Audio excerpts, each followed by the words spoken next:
नमस्कार, दिन भर की बड़ी खबरों में आपका स्वागत है। मैं हूं आपके साथ सुनीता तिवारी। आज के इस बुलेटिन में बात करेंगे दिल्ली के सीएम रेखा गुप्ता ने आप पर लगाया पंजाब में कुशासन का आरोप, ऑपरेशन सिंदूर पर केजरीवाल की चुप्पी को लेकर साधा निशाना। फिर बात करेंगे तेजस्वी यादव का नीतीश सरकार पर हल्ला बोल लगाए भ्रष्टाचार के आरोप कसा तंज। और बुलेटिन के आखिर में बात होगी पीएम नरेंद्र मोदी 23 वर्षों में साइप्रस की यात्रा करने वाले पहले भारतीय प्रधानमंत्री, साइप्रस के राष्ट्रपति निकोस के साथ कई बड़े मुद्दों पर की बात। लेकिन दिन भर की बड़ी खबरों से पहले एक नजर आज की सुर्खियों पर। 23 वर्षों में साइप्रस की यात्रा करने वाले पहले भारतीय प्रधानमंत्री बने नरेंद्र मोदी। साइप्रस के राष्ट्रपति निकोस क्रिस्टोडोलाइड्स ने Grand Cross of the Order of Makarios III से किया सम्मानित।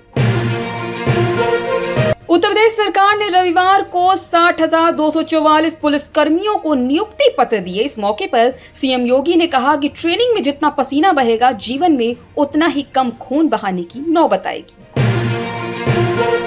पंचतत्व में विलीन हुए अहमदाबाद में हुए प्लेन क्रैश में मारे गए गुजरात के पूर्व सीएम विजय रूपानी, राजकोट में हुई अंत्येष्टि। 1.3 लाख अधिकारी 16 साल बाद जनगणना। गृह मंत्रालय ने जनगणना को लेकर जारी किया गजट नोटिफिकेशन। रॉबर्ट वाड्रा को ईडी ने फिर भेजा समन। अब 17 जून को किया तलब। संजय भंडारी से खंगालेगी कनेक्शन। अंबेडकर नगर में सीएम योगी ने 1184 करोड़ की 194 परियोजनाओं का किया शुभारंभ। यूपी में बिजली गिरने से 24 घंटे में 29 मौतें। आईएमडी के वैज्ञानिक बोले अगले 7 दिन और बढ़ेंगे मामले, बारिश में पेड़ का सहारा न लें। मुंबई में 2 इंटरनेशनल स्कूलों को ईमेल के जरिए बम से उड़ाने की मिली धमकी। पश्चिम ईरान से लेकर तेहरान तक के आसमान पर हमारा कब्जा, इजराइल ने किया बड़ा ऐलान। ईरान में लगातार बढ़ रहे इजरायली हवाई हमलों के बीच फंसे सैकड़ों भारतीय मेडिकल छात्रों का छलका दर्द। सरकार को भेजा मैसेज, लिखा 3 रातों से नहीं सोए। ये तो थी सुर्खियां। विस्तार से बात करते हैं दिन भर की बड़ी खबरों की। दिल्ली की मुख्यमंत्री रेखा गुप्ता ने रविवार को पंजाब के लुधियाना के अपने दौरे के दौरान आम आदमी पार्टी के नेता अरविंद केजरीवाल पर तीखा हमला किया और उन पर जहरीली शराब से हुई मौतों को दूर करने में विफल रहने और राज्य के शासन को खराब करने का आरोप लगाया। सीएम गुप्ता 19 जून को होने वाले लुधियाना पश्चिम उपचुनाव के लिए भारतीय जनता पार्टी के उम्मीदवार जीवन गुप्ता के पक्ष में प्रचार करने हेतु एक जनसभा में भाग ले रही थी। आइए जानते हैं इस रिपोर्ट में और क्या कहा दिल्ली के सीएम रेखा गुप्ता ने पंजाब और पंजाब में आम आदमी पार्टी की सरकार को लेकर। बता दें कि आम आदमी पार्टी ने लुधियाना पश्चिम सीट से मौजूदा राज्यसभा सांसद संजीव अरोड़ा को अपना उम्मीदवार बनाया है। सीएम रेखा गुप्ता ने एक सभा को संबोधित करते हुए कहा कि लोग नकली शराब से मर रहे हैं, लेकिन आम आदमी पार्टी यानी अरविंद केजरीवाल की सरकार क्या कर रही है? आप बिल्डर माफिया के साथ मिलकर गरीब किसानों की जमीन हड़प रहे हैं। दिल्ली के लोग जिन्होंने आपको इतना समर्थन दिया था, आपसे थोड़ा नाराज हो गए और आप पंजाब में आकर बैठ गए हैं। अरविंद केजरीवाल ने राज्य सरकार को खोखला कर दिया है। गुप्ता ने ऑपरेशन सिंदूर की सफलता के लिए प्रधानमंत्री नरेंद्र मोदी की भी प्रशंसा की और ऑपरेशन पर केजरीवाल की चुप्पी की आलोचना की। उन्होंने कहा कि देश का हर व्यक्ति ऑपरेशन सिंदूर से खुश था। पाकिस्तान का कोई भी ड्रोन पंजाब की सीमा पार नहीं कर पाया, जो पीएम नरेंद्र मोदी के मार्गदर्शन में हुआ, लेकिन आपने इसकी प्रशंसा में एक शब्द नहीं कहा। दिल्ली सरकार में आपके 10 साल के कार्यकाल में एक भी पंजाबी या सिख मंत्री नहीं था।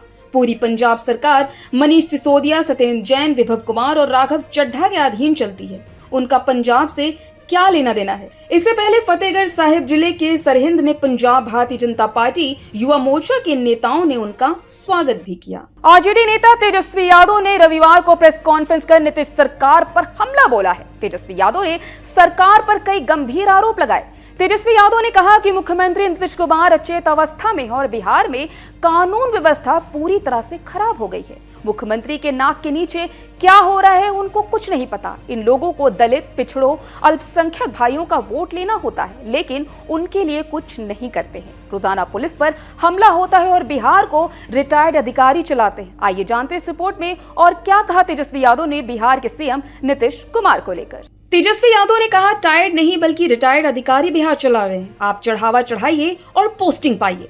जनप्रतिनिधियों की कोई सुनवाई नहीं होती। बिहार गरीब राज्य है।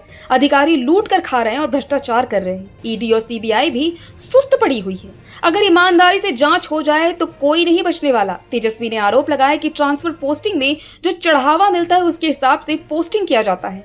मुख्यमंत्री आवास तक भ्रष्टाचार फैला हुआ है। जमाई और भुजा पार्टी वालों को मलाईदार पद दिया जाता है। जिन वकीलों का 20-20 साल तक जो पद नहीं मिल पाता। जेडीयू के वर्किंग प्रेसिडेंट की बेटी को सुप्रीम कोर्ट में एडवोकेट जनरल के रूप में रखा गया है।